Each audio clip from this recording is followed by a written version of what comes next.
Job chapter 38.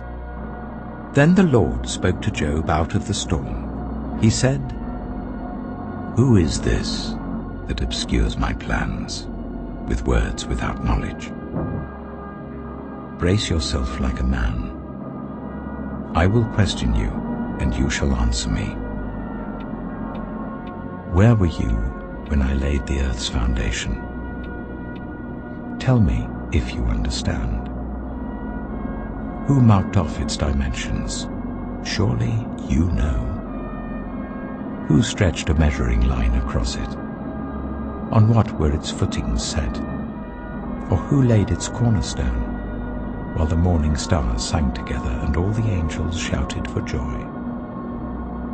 Who shut up the sea behind doors when it burst forth from the womb? When I made the clouds its garment and wrapped it in thick darkness, when I fixed limits for it and set its doors and bars in place, when I said, 'This far you may come and no farther.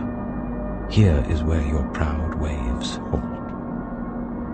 Have you ever given orders to the morning, or shown the dawn its place, that it might take the earth by the edges and shake the wicked out of it? The earth takes shape like clay under a seal. Its features stand out like those of a garment. The wicked are denied their light, and their upraised arm is broken. Have you journeyed to the springs of the sea, or walked in the recesses of the deep? Have the gates of death been shown to you? Have you seen the gates of the deepest darkness? Have you comprehended the vast expanses of the earth? Tell me if you know all this. What is the way to the abode of light?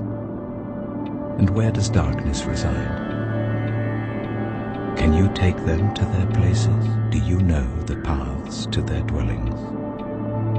Surely you know, for you were already born. You have lived so many years. Have you entered the storehouses of the snow, or seen the storehouses of the hail, which I reserve for times of trouble, for days of war and battle? What is the way to the place where the lightning is dispersed, or the place where the east winds are scattered over the earth? Who cuts a channel for the torrents of rain, and a path for the thunderstorm, to water a land where no one lives, an uninhabited desert, to satisfy a desolate wasteland, and make it sprout with grass? Does the rain have a father? Who fathers the drops of dew? From whose womb comes the ice? Who gives birth to the frost from the heavens, when the waters become hard as stone, when the surface of the deep is frozen? Can you bind the chains of the Pleiades? Can you loosen Orion's belt? Can you bring forth the constellations in their seasons, or lead out the bear with its cubs? Do you know the laws of the heavens? Can you set up God's dominion over the earth? Can you raise your voice to the clouds and cover yourself with a flood of water? Do you send the lightning bolts on their way? Do they report to you, "Here we are"? Who gives the ibis wisdom, or gives the cockerel understanding? Who has the wisdom to count the clouds? Who can tip over the water jars of the heavens, when the dust becomes hard and the clods of earth stick together?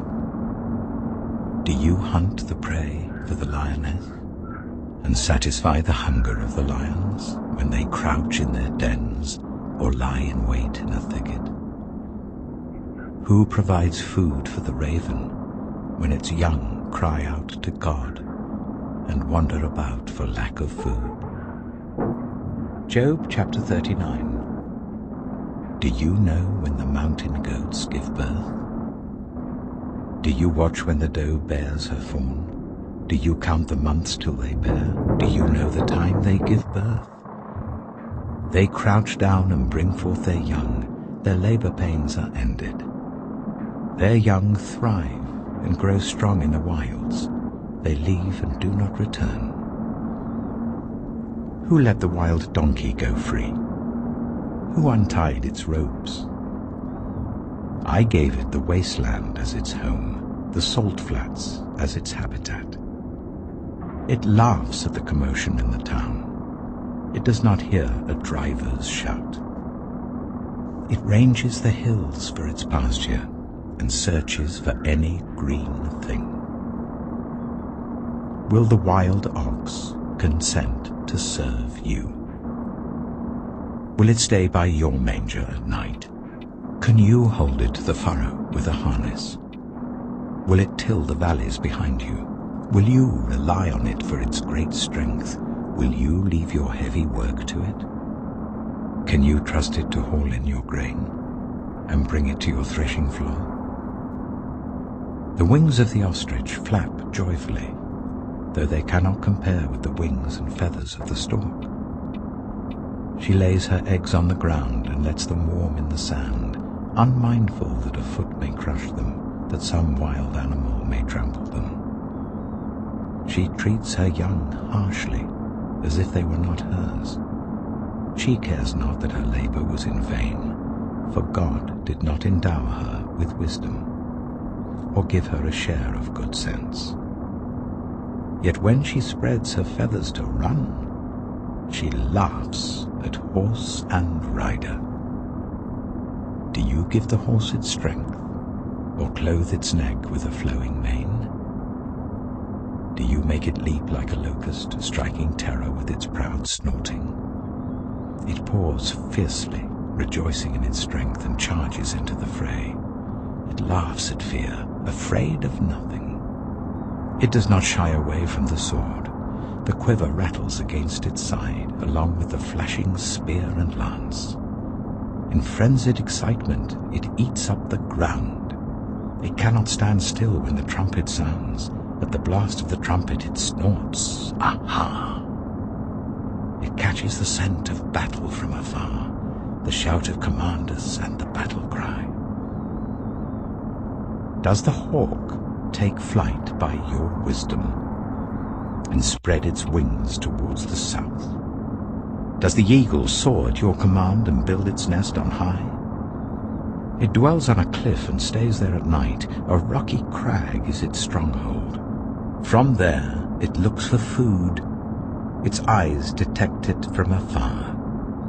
Its young ones feast on blood, and where the slain are, there it is. Job chapter 40. The Lord said to Job, Will the one who contends with the Almighty correct him? Let him who accuses God answer him. Then Job answered the Lord, I am unworthy. How can I reply to you? I put my hand over my mouth. I spoke once, but I have no answer. Twice, but I will say no more. Then the Lord spoke to Job out of the storm. Brace yourself like a man. I will question you, and you shall answer me. Would you discredit my justice? Would you condemn me to justify yourself? Do you have an arm like God's, and can your voice thunder like his? Then adorn yourself with glory and splendor, and clothe yourself in honor and majesty. Unleash the fury of your wrath. Look at all who are proud and bring them low. Look at all who are proud and humble them. Crush the wicked where they stand. Bury them all in the dust together. Shroud their faces in the grave. Then I myself will admit to you that your own right hand can save you. Look at Behemoth, which I made along with you, and which feeds on grass like an ox. What strength it has in its loins, what power in the muscles of its belly. Its tail sways like a cedar, the sinews of its thighs are close knit. Its bones are tubes of bronze, its limbs like rods of iron. It ranks first among the works of God, yet its maker can approach it with his sword. The hills bring it their produce, and all the wild animals play nearby. Under the lotus plant it lies, hidden among the reeds in the marsh. The lotuses conceal it in their shadow, the poplars by the stream surround it. A raging river does not alarm it. It is secure, though the Jordan should surge against its mouth. Can anyone capture it by the eyes, or trap it and pierce its nose? Job chapter 41. Can you pull in Leviathan with a fishhook, or tie down its tongue with a rope? Can you put a cord through its nose, or pierce its jaw with a hook? Will it keep begging you for mercy? Will it speak to you with gentle words? Will it make an agreement with you for you to take it as your slave for life? Can you make a pet of it like a bird, or put it on a leash for the young women in your house? Will traders barter for it? Will they divide it up among the merchants? Can you fill its hide with harpoons, or its head with fishing spears? If you lay a hand on it, you will remember the struggle and never do it again. Any hope of subduing it is false. The mere sight of it is overpowering. No one is fierce enough to rouse it. Who then is able to stand against me?